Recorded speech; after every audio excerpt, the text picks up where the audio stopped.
অবশেষে এসআইআর-এর হিয়ারিংয়ে এসে নিজেদের কাগজপত্র জমা করলেন ছিটমহল থেকে বিবাহিত হয়ে যাওয়া মহিলারা। দিনহাটা 1 এবং 2 নম্বর ব্লক অফিসে হিয়ারিংয়ে এসে নিজের কাগজপত্র জমা করলেন তারা। এদিন বাবা মায়ের নামের সঙ্গে মিল রয়েছে এমন নথি, সার্ভের হাউস হোল্ডিং নম্বর প্রভৃতি কাগজপত্র জমা দেন তারা। উল্লেখ্য, ছিটমহল বিনিময়ের আগে প্রায় 1000-এরও বেশি মেয়ে বিবাহ সূত্রে অন্যত্র চলে যান। সেই সময় ছিটমহলের বিশেষ সার্ভে চলাকালীন পরিবারগুলি তাদের বিবাহিত মেয়েদের নাম অন্তর্ভুক্ত করতে চাইলে তৎকালীন আধিকারিকরা জানিয়েছিলেন বিবাহ সূত্রে ভারতীয় ভূখণ্ডে চলে যাওয়ায় তারা এমনিতেই ভারতীয় নাগরিক হয়ে গিয়েছেন, ফলে নতুন করে তাদের নাম সার্ভেতে তোলার প্রয়োজন নেই। সেই আশ্বাসই আজ সমস্যার কারণ হয়ে দাঁড়িয়েছে বলে অভিযোগ। বর্তমানে এসআইআর ফর্ম জমা দেওয়ার পর দেখা যাচ্ছে ওই সব বিবাহিত মেয়েদের নামে একের পর এক হিয়ারিং নোটিশ আসছে। দিনহাটার বিভিন্ন সাবেক ছিটমহল মিলিয়ে এখনও পর্যন্ত প্রায় 200 জনের বেশি বাসিন্দার হাতে এই নোটিশ পৌঁছেছে বলে জানা গেছে। বাচ্চুঘাট ছিটমহল থেকে আসা আহিলা খাতুন বিবি জানান, আমার নামে এসআইআর-এর হিয়ারিং নোটিশ আসে। বাবা মায়ের নামের সঙ্গে মিল রয়েছে এমন ডকুমেন্টস ও বাড়ির হোল্ডিং নম্বর আমাদের দেখাতে হলো। পাশাপাশি এই নোটিশ পেয়ে তিনি প্রচুর আতঙ্কিত বলেও জানান। দিনহাটা 2 নম্বর ব্লকে নথি জমা দেওয়ার সময় মহকুমা শাসকের সঙ্গেও কথা বলেন ছিটমহলবাসীরা। তারা জানান, যেসব মহিলাদের 2015-এর আগে সার্ভে লিস্টে নাম নেই তাদের ক্ষেত্রে কী নথি জমা দিতে হবে সেটাই মহকুমা শাসককে তারা জিজ্ঞাসা করেছিলেন।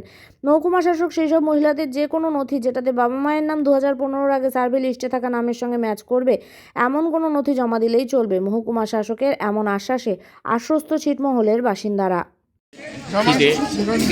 দেখা গেল এসডিওর গাড়ি আটকে আপনারা কথা বললেন, কি কথা হলো? আমি এসডিও সাহেবকে এটাই জিজ্ঞাসা করলাম, যে সমস্ত মেয়ে 2015 সালে সার্ভে লিস্টে নাম নেই, বিয়ে হয়ে গেছিলো, তাদের ক্ষেত্রে এই হিয়ারিংয়ে তারা কি দেখাবে। তো তখন উনি বললেন যে কোনো একটা ডকুমেন্ট, সেটা প্যান কার্ড, রেশন কার্ড, যেটাই হোক, এনিথিং একটা যে কোনো ডকুমেন্টসের মধ্যে যদি বাবার নাম সেটা সার্ভে লিস্টের সঙ্গে ম্যাচিং করাইতে পারে তাহলে তার ক্ষেত্রে আর কোনো সমস্যা হবে না।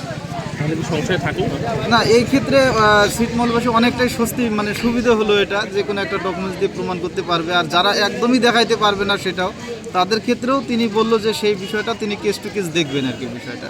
কোন থেকে? আমি দক্ষিণ মশালডাঙ্গা। কতজন আছেন এরকম? আমাদের দক্ষিণ মশালডাঙ্গায় মোটামুটি 30 জনের মতো আছে এরকম যাদের হিয়ারিংয়ের নোটিশ আসছে। আপনার কি নাম? আমার নাম সরকার। এই লিঙ্কেজের কি সমস্যা আছে? আমাদের আমার বাড়ি তো আটিয়ালডাঙ্গায়। আমি বিয়ে করছি পোয়াতের কুড়িতে 2005 সালে।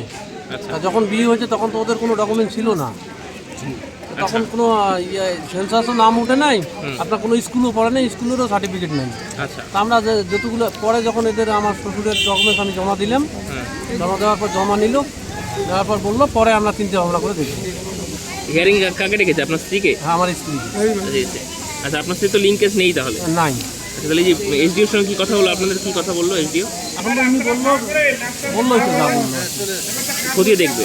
আচ্ছা, মানে তাহলে একটা সমস্যা কি থেকে গেল? সমস্যা তো আছেই, সমস্যা থাকবে, মানে বিশাল সমস্যাই আছে এখনো, যেহেতু আমাদের কোনো ধরা এখনো হয়নি, সমস্যা তো আছেই আমাদের। আপনার কি নাম? আমার নাম আব্দুল শেখ। স্ত্রীর নাম কি? মাজেদা বিবি। আপনার বাড়ি কোথায়? আটিয়ালডাঙ্গা 7-112। আর বললো যে যাদের কোনো লিঙ্ক আছে বাবার সঙ্গে যে কোনো একটা, তারা দিতে পারেন, আর যাদের একদমই নেই, যেমন ইনি বললো যে